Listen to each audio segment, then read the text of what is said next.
بسم اللہ الرحمن الرحیم الحمد للہ والصلاة والسلام علی رسول اللہ اما بعد. وہ لائٹ بھی جلا دیجیے. نبی صلی اللہ علیہ وسلم پر جو دوسری وحی اتری اور جس سے آپ کو رسالت کا شرف بخشا گیا، وہ ہم نے کہا کہ سورۃ مدثر کی ابتدائی آیات ہیں. یا ایھا المدثر قم فانذر وربک فکبر وثیابک فطہر والرجز فاہجر ولا تمنن تستکثر ولربک فاصبر. پہلی وحی جس سے آپ کو نبوت ملی وہ ہم نے دیکھا کہ وہ بنیادی طور پر تعلیم لینا ہے. وہ بنیادی طور پر خدا کو جاننا، خدا کی پہچان کرنا، خدا کو پانا، خدا کو راضی کرنا اور خدا کے نام سے تخلیق کو پڑھنا. تو یہ وہ جسے آپ کہتے ہیں کہ ایک اندرونی انلائٹنمنٹ ہے، یہ نبوت کے ذریعے سے دی گئی. اچھا، یہ رسالت جو ہے ظاہر ہے یہ آؤٹ ریچ ہے. رسالت کا مطلب ہے کہ انسانوں تک پہنچا جائے، اور وہ حقیقتیں جو آپ کو نبوت میں ملی ہیں ان حقیقتوں کا مخاطب انسانوں کو کیا جائے. تو تھوڑا سا وقت ہم اس دوسری وحی کو سمجھنے کے لیے لگائیں گے، اور یہاں سے رسول اللہ صلی اللہ علیہ وسلم کا جو رسول ہونا ہے، رسالت آپ کی اور انسانوں کا اس کو مخاطب ہونا، اس کے بھی کچھ معنی ہم پر انشاءاللہ کھلیں گے. یہ یا ایھا المدثر جو اوڑھ سمیٹ کر بیٹھنے والا، ظاہر ہے نبی صلی اللہ علیہ وسلم اس سے پہلے ایک عافیت کی زندگی میں رہتے ہیں، ایک آسودگی کی زندگی میں رہتے ہیں، ایک طرح کی خاموشی ہے، ایک ٹھہراؤ ہے. وہ بوجھ ہے ہی نہیں جو اب ڈالا جا رہا ہے، اور یہ تو وہ بوجھ ہے کہ جو پہاڑوں سے نہ اٹھایا جا سکے، جو رسول اللہ صلی اللہ علیہ وسلم کو اٹھوایا جا رہا ہے. تو اس وجہ سے نبی صلی اللہ علیہ وسلم کا وہ اس سے پہلے کی جو آسودگی کی زندگی ہے اس کا حوالہ دے کر کہا گیا ہے کہ قم، کھڑے ہو جاؤ، وہ سب جھاڑ دو، وہ سب آرام، چین، سکون اب انشاءاللہ جو آخرت میں ہی کرنا ہے سو کرنا ہے. تو اب تمہارے وہ آسودگی کا اور راحت کا زمانہ ختم ہوا چاہتا ہے. قم فانذر، کھڑے ہو جاؤ تو کیا کرو؟ انذار کرو. اب انذار کیا ہے؟ انذار کا لفظی مطلب ہے ڈرانا.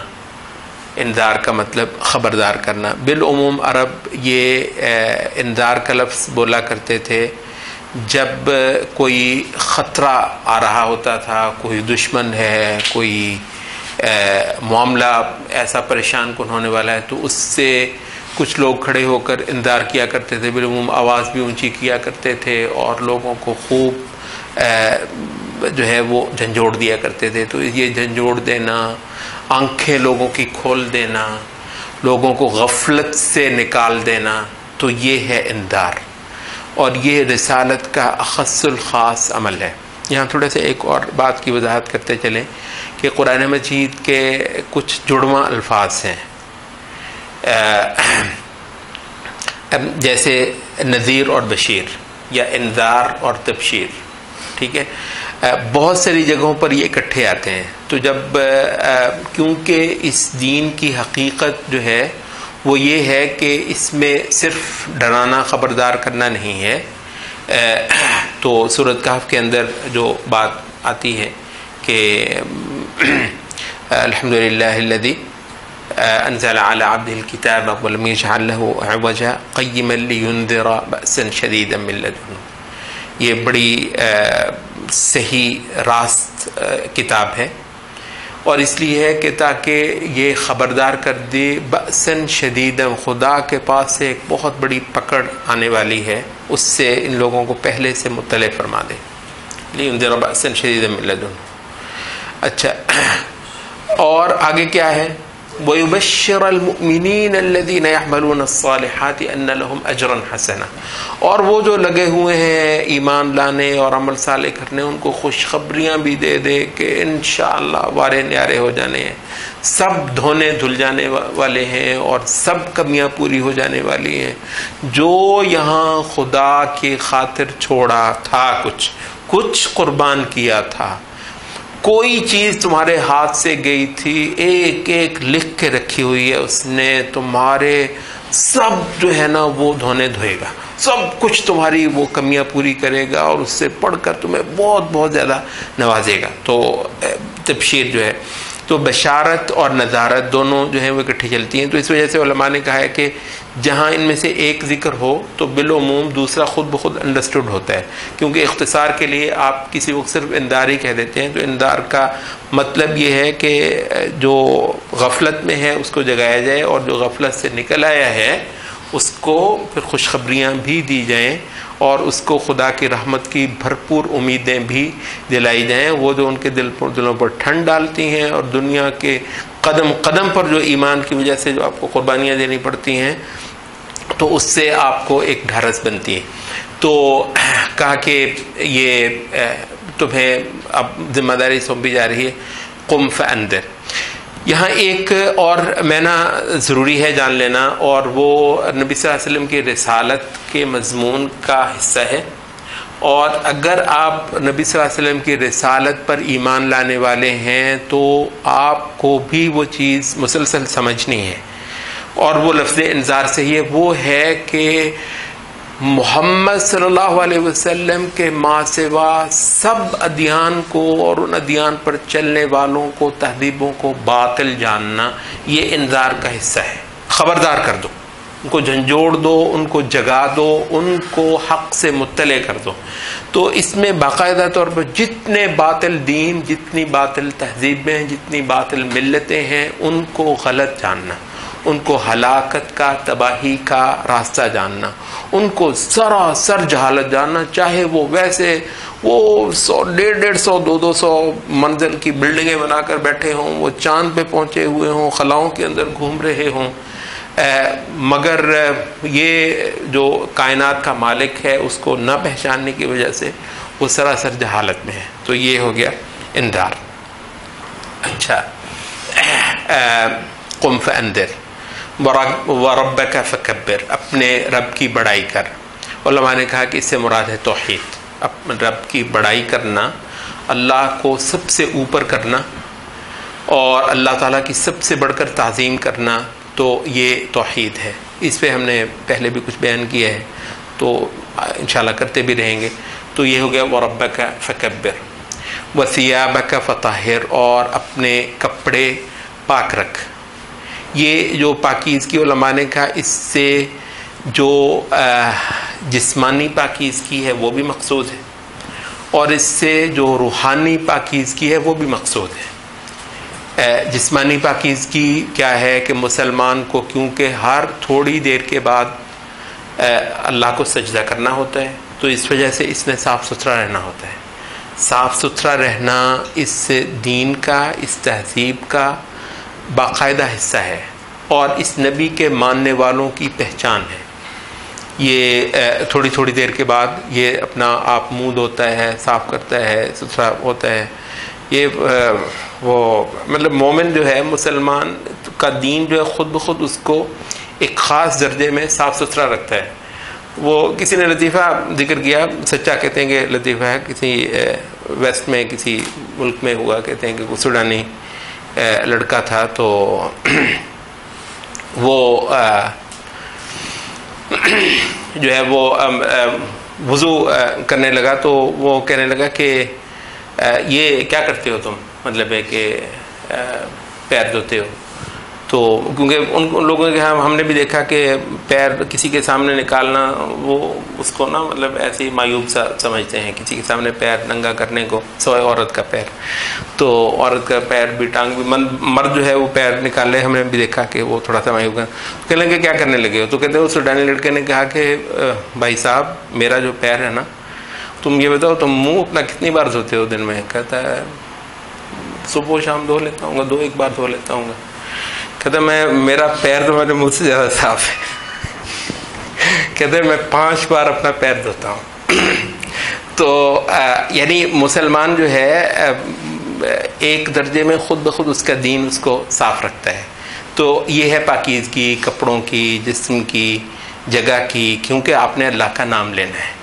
اچھا، یہ اس پہ زاد المعاد میں ہی اللہ نے اگر ہمیں موقع دے تو آگے چل کے اب ہم دیکھیں گے کہ آپ دنگ رہ جاتے ہیں کہ آپ کو ایک حدیث کے اندر نبی صلی اللہ علیہ وسلم نے فرمایا کہ اپنے صحنوں کو صاف رکھا کرو، اپنے صحنوں کے اندر. اور ابن تیمیہ نے بھی یہ روایت لے کر آئی ہے، اہل کتاب کی مخالفت ہمارا دین کرواتا ہے. اہل کتاب سے برعکس اعمال کرنا دین ہے. اس کے تحت وہ کہتے ہیں کہ اپنے صحنوں کو صاف رکھا کرو، صحنوں کے اندر گندگی نہ پھینکا کرو، کیونکہ یہود اور نصارہ جو ہیں وہ اپنے صحنوں کے اندر گندگی پھینکتے ہیں. مطلب آپ ذرا یہ دیکھ لیجئے کہ نبی صلی اللہ علیہ وسلم تہذیب بھی کس طریقے سے ہمیں سکھا رہے ہیں. آپ مطلب ہے کہ آج کا دیکھیں نبی صلی اللہ علیہ وسلم کی امت جو ہے مطلب جگہ جگہ، یعنی اگر آپ یہ ایسا نہیں ہے کہ یہ جو مثلا ہم صفائی کریں گے تو ہم اس وجہ سے کریں گے کہ ویسٹ صاف ہے. استغفر اللہ، ہم تو نہیں کریں گے اس وجہ سے کہ ویسٹ صاف ہے. اس حدیث کی بنیاد پر کہیں گے کہ نبی صلی اللہ علیہ وسلم یہودیوں کہتے ہیں یہودی گندے ہوتے ہیں، کہتے ہیں عیسائی گندے ہوتے ہیں. اور آپ کو حقیقت یہ ہے کہ یہ اب کچھ دیر سے ہی شاید ہوا ہے، اس سے پہلے ہمیں وہ آپ کو بتائے وہ ہماری مائیں وغیرہ تو چمار ہے. آپ کو بتائے مطلب یعنی مسلمان ہندوؤں سے، سکھوں سے، عیسائیوں سے سب سے زیادہ صاف ستھرے، مطلب یہ صفائی ستھرائی پاکیزگی تو یہ نبی کے ماننے والوں کی شناخت ہے.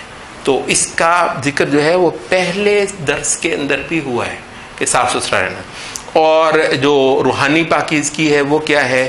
وہ کہتے ہیں رذائل سے بچنا. یہ باقاعدہ رذائل سے بچنا، غصہ جو قدم قدم پر رسول اللہ کہتے ہیں غصہ نہیں کرنا، غصہ نہیں کرنا، حسد نہیں کرنا، بغض نہیں کرنا، بدتمیزی نہیں کرنی. جتنے ایسی چیزیں جن سے انسان گر جاتا ہو اور جن کی وجہ سے شیطان اس انسان پر ہنسنے کا موقع پاتا ہو، ان تمام چیزوں سے بچنا، رذائل سے بچنا. تو یہ ہے پاکیزگی پسندی. اچھا، یہ ہو گیا وَثِيَابَكَ فَطَهِّرْ وَالرُّجْزَ فَاهْجُرْ. اور پلیدی کو بالکل داغ مفارقت دے دے. حجر کا مطلب ہوتا ہے بالکل منہ موڑ لینا، ناتا توڑ لینا. پلیدی سے ناتا توڑ لو. کہتے ہیں کہ رجز سے مراد شرک ہے. شرک کسی نے کہا بت ہیں، کسی نے کہا شرک ہیں. جو اللہ کے ساتھ شرک ہو رہا ہے ان سے مکمل ناتا توڑ لو، تو ختم کر لو. تو یہ نبی صلی اللہ علیہ وسلم کے ماننے والوں کی ایک بہت بڑی شناخت یہ ہے کہ شرک کے ساتھ ان کی جنگ ہوتی ہے. وَلَا تَمْنُنْ تَسْتَكْثِرْ. اور احسان مت کرو جس کے بدلے میں تم اس سے زیادہ پانا چاہو. یہ کیا ہے؟ یہ اخلاقی بلندی کا سبق دیا جا رہا ہے. کیونکہ جب آپ نے لوگوں کو ڈرانا ہے، لوگوں کو سمجھانا ہے، لوگوں کو ان کے غلط راستوں سے روکنا ہے، تو آپ کو ان کی ہر برائی کو اچھائی سے لوٹانا پڑے گا. اس کے تفصیلی اسباب بہت زیادہ ہیں. وَلَا تَسْتَوِي الْحَسَنَةُ وَلَا السَّيِّئَةُ اِدْفَعْ بِالَّتِي هِيَ أَحْسَنُ. اسی نے بدتمیز سے بدتمیز انداز میں کیا ہے، مسلمان بہت اچھے ہی انداز میں اس کو جواب دیتا ہے، اچھے سے اچھے انداز میں ہی اس کو لوٹاتا ہے.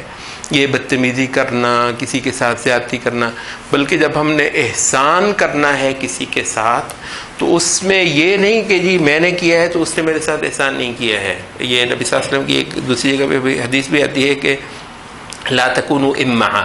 یہ امہا کہتے ہیں ایسا بے شخصیت آدمی. تقریباً اس کا ترجمہ بڑا مشکل ہے ویسے. وہ امہا مطلب ہے جدھر کو مروڑ دو ادھر کوئی مڑ جائے، تو مطلب جسے کہتے ہیں نا موم کی ناک، یہ بے شخصیت سا. فرمایا لا تکونوا امہا، امہا مت بنو، بے شخصیت مت بنو. تو صحابہ نے کہا وَمَا الْإِمَّعَ یا رسول اللہ، اللہ کے رسول امہا سے کیا مراد ہے آپ کی؟ آپ نے فرمایا کہ تقولون ان احسن الناس احسننا وان اساءوا اساءنا.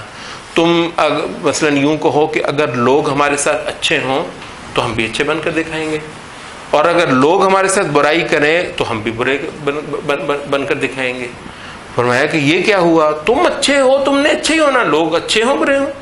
مطلب ہے تمہاری اپنی شخصیت ہے، تو لوگوں کی زبان میں ہم نے جواب نہیں دینا، لوگوں کے انداز سے ہم نے جواب نہیں دینا، تو ہم نے اچھے سے اچھا وہ کرنا ہے۔ تو جب احسان بھی کرنا ہے، کسی کے ساتھ تمیز سے بولنا ہے، تہذیب اختیار کرنی ہے، کسی کے ساتھ نیکی کرنی ہے، کسی کو کچھ دینا ہے، کچھ عطا کرنا ہے، تو وہ بھی خالصتاً بے لوث، اس میں بھی یہ نہیں ہے کہ اس نے مجھے اس کے بدلے میں دیا ہے یا نہیں دیا ہے، یا کتنا دیا ہے، یہ کم دیا ہے، زیادہ دیا ہے۔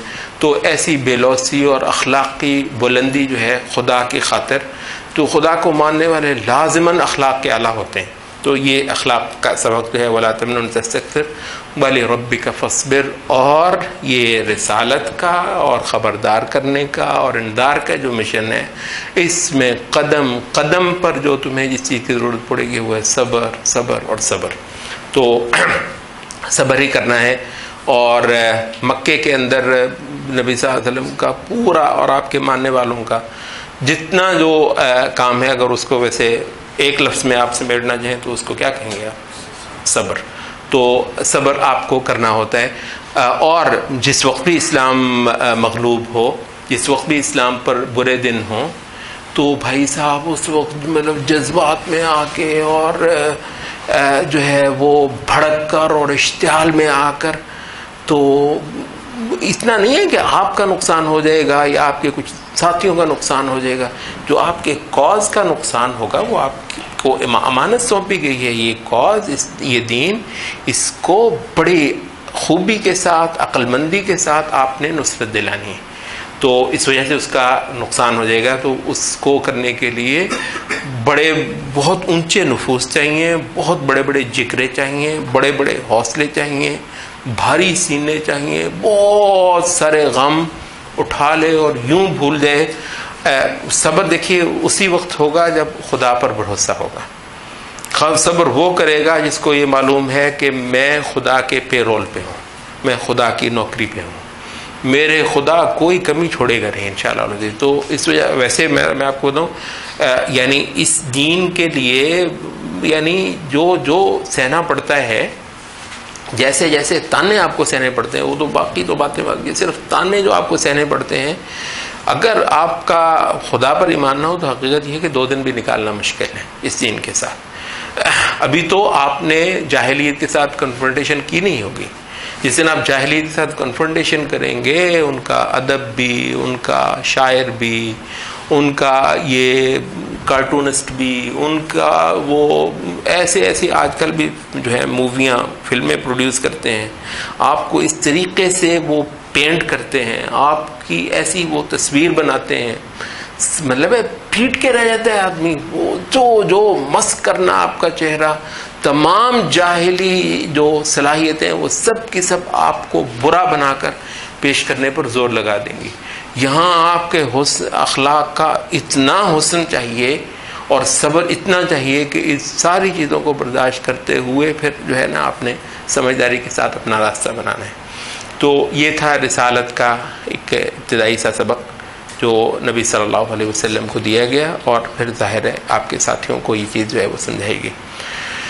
تو یہاں سے نبی صلی اللہ علیہ وسلم کی رسالت جو ہے وہ شروع ہوتی ہے۔ تو یہاں آج ہماری بات ختم ہوگی انشاءاللہ۔ سبحانک اللہم